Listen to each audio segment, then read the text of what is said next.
ना राधे राधे। आज फाल्गुन माह के कृष्ण पक्ष की 10वीं तिथि है और रविवार का दिन है।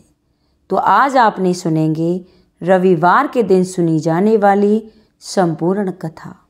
कथा शुरू करने से पहले सभी माता बहनों से अनुरोध है कि कमेंट बॉक्स में जय हो गणेश भगवान की, जय हो सूर्यदेव भगवान की अवश्य लिखें। तो कथा शुरू करेंगे गणेश जी की कहानी से। बोलो गणेश भगवान की जय। एक दिन गणेश भगवान सोचने लगे कि आज तो पृथ्वी पर चलकर देखते हैं कि कौन कैसा है। गणेश जी भगवान ने एक छोटे से बच्चे का रूप धारण किया। एक मुट्ठी में थोड़े से चावल लिए, एक चम्मच में दूध लिया और चल पड़े। चलते चलते गांव में पहुंचते हैं और जो कोई रास्ते में मिलता है उससे कहते हैं, भैया मेरे को थोड़ी सी खीर बना दो। सब उसे मना कर देते हैं। हर घर पर जाते हैं, बुढ़िया माई मेरी खीर बना दो, लेकिन सभी मना कर देते हैं। आगे चलते हैं। आगे चलते हुए देखते हैं कि एक बुढ़िया माई अपने दरवाजे पर बैठी है। तो जाकर उससे कहते हैं कि बुढ़िया माई मेरी खीर बना दो। तो बुढ़िया माई सोचती है कि बच्चे का क्या बहलाना, आजा बेटा तेरी खीर मैं बनाऊंगी।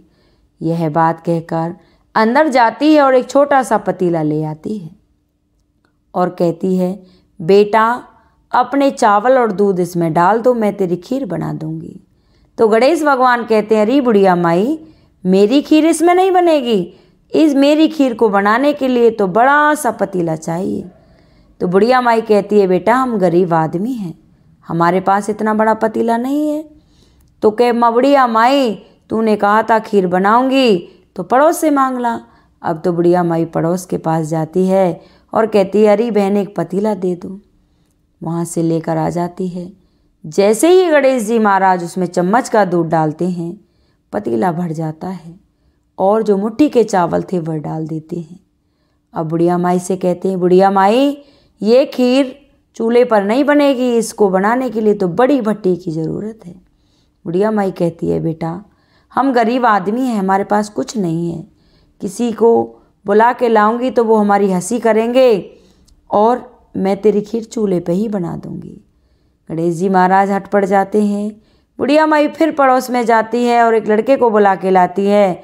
उससे कहती है, बेटा भट्टी खोद दे। वो भट्टी खोद कर चला जाता है। बुढ़िया माई उसमें आग जला देती है, खीर बनना शुरू हो जाता है। फिर गणेश भगवान जी बोले, हे बुढ़िया माई तेरी ये खीर बन जाए कि बुढ़िया माई सारे नगर में निमंत्रण दे दे। बुढ़िया माई कहती है, बेटा मैं निमंत्रण दे दूंगी, दुनिया कहेगी कि खाने को तो कुछ नहीं है और न्योता देती फिरती है। लेकिन गणेश जी महाराज हट पड़ जाते हैं। बुढ़िया माई सारे नगर में न्योता देती है। फिर घर आ जाती है। फिर गणेश जी भगवान कहते हैं कि बुढ़िया माई ये खीर तब बन जाए नहा धो के एक थाली में ठंडी करके गणेश जी का नाम लेके और खा लेना और सारे नगर को भोजन करा देना। बुढ़िया माई थोड़ा ऊंचा सुनती थी। अब तो क्या करती है, उसकी बहू सुन लेती है।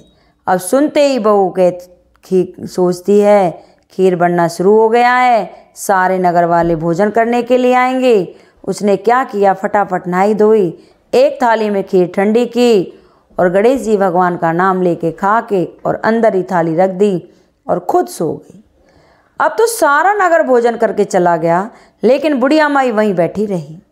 बुढ़िया माई जब बैठी रही, फिर गणेश जी भगवान शाम को आए कि बुढ़िया माई तू क्यों बैठी है?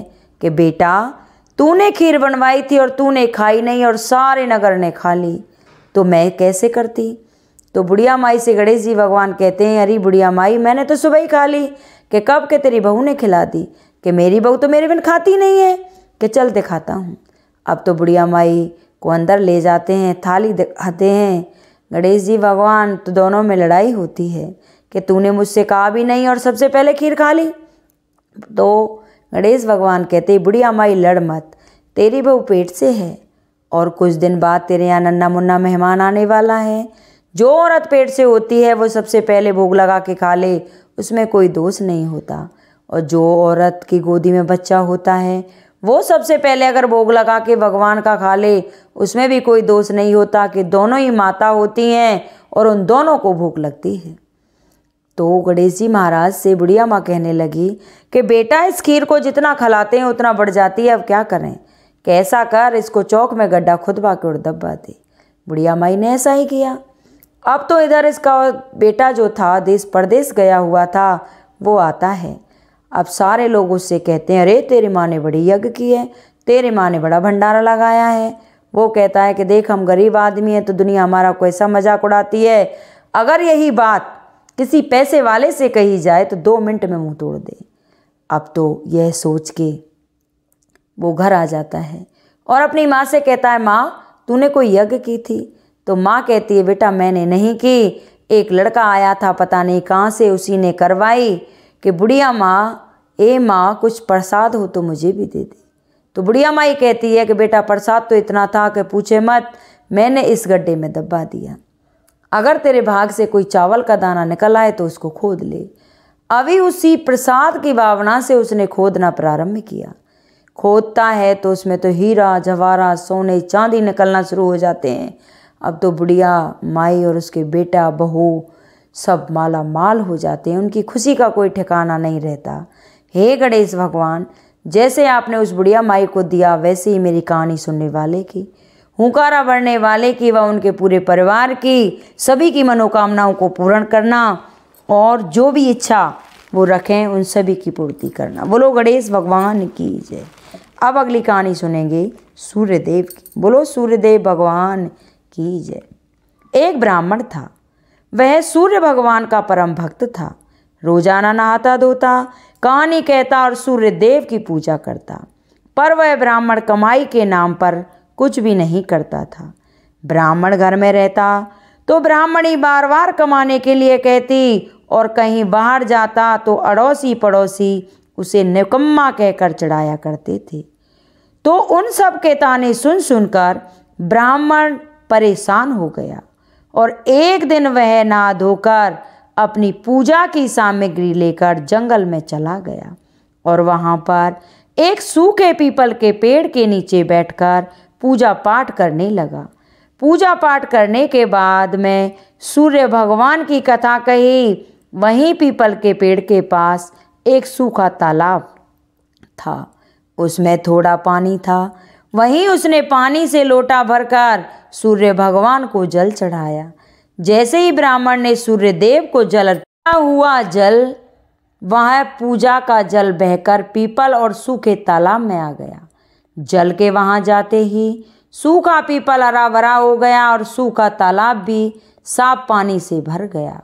उस जल में सूर्य भगवान दिखाई देने लगे और ब्राह्मण से कहने लगे कि ब्राह्मण तू मांग क्या मांगता है। तो ब्राह्मण ने यह सुना तो वह तो डर गया और सोचने लगा कि पीपल में लगता है कोई भूत रहता है। तो रोजाना जब भी वह पूजा करता उसे वही आवाज़ आती। तो सुन सुनकर चिंता के कारण वह ब्राह्मण तो बहुत ही दुबला पतला हो गया। तो एक दिन ब्राह्मणी ने सोचा कि ब्राह्मण को गए हुए कितने दिन हो गए हैं, चलो आज जाकर उनकी खोज खबर लेकर आती हूँ। यह सोचकर ब्राह्मणी भी जंगल में आ गई। तो जैसे ही ब्राह्मणी ने ब्राह्मण को देखा तो वह आश्चर्यचकित हो गई और पूछने लगी कि आपको ये क्या हो गया है, आप इतने दुबले पतले कैसे हो गए हैं। तो ब्राह्मण ने सारा हाल बताया। तो ब्राह्मणी ने ब्राह्मण की सारी बात सुनकर कहा कि आपके जल चढ़ाने के बाद ये आवाज़ आती है तो मुझे लगता है कि सूर्य भगवान स्वयं आते हैं। कल अगर आपको फिर से यही आवाज़ सुनाई दे तो सब कुछ मांग लेना।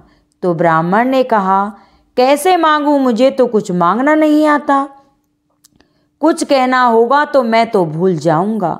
तुम मुझे कोई ऐसी तरकीब बताओ जिससे कम शब्दों में ज़्यादा मिल जाए। तो ब्राह्मणी कहने लगी कि तुम इस प्रकार कहना कि नौखंडे के महल के अंदर सोने के पालने में पड़पोते को दास दासियों द्वारा खिलाते अपनी आंखों से देखूं। इस प्रकार लंबी उम्र, महल, बेटे, पड़पोते, धन सब कुछ मिल जाएगा। तो ब्राह्मण सुनकर कहने लगा कि मुझे तो समझ में नहीं आया। तो ब्राह्मणी कहने लगी कि धन होगा तभी तो सोने का पालना, दास दासियां होंगे, आंखें घुटने ठीक होंगे तभी तो अपने पड़पोते को सोने के पालने में झूला झुला सकोगे और देख सकोगे। बेटे और बहू होंगे तभी तो पड़पोते के दर्शन होंगे। तो यह सुनकर ब्राह्मण ने कहा कि हाँ ठीक है, अब मेरी समझ में सब कुछ आ गया। दूसरे दिन जैसे ही ब्राह्मण ने स्नान करके पूजा की, सूर्य देव को अर्घ दिया तो आवाज़ आई। तो ब्राह्मण ने वैसा ही कहा जैसा ब्राह्मणी ने समझाया था।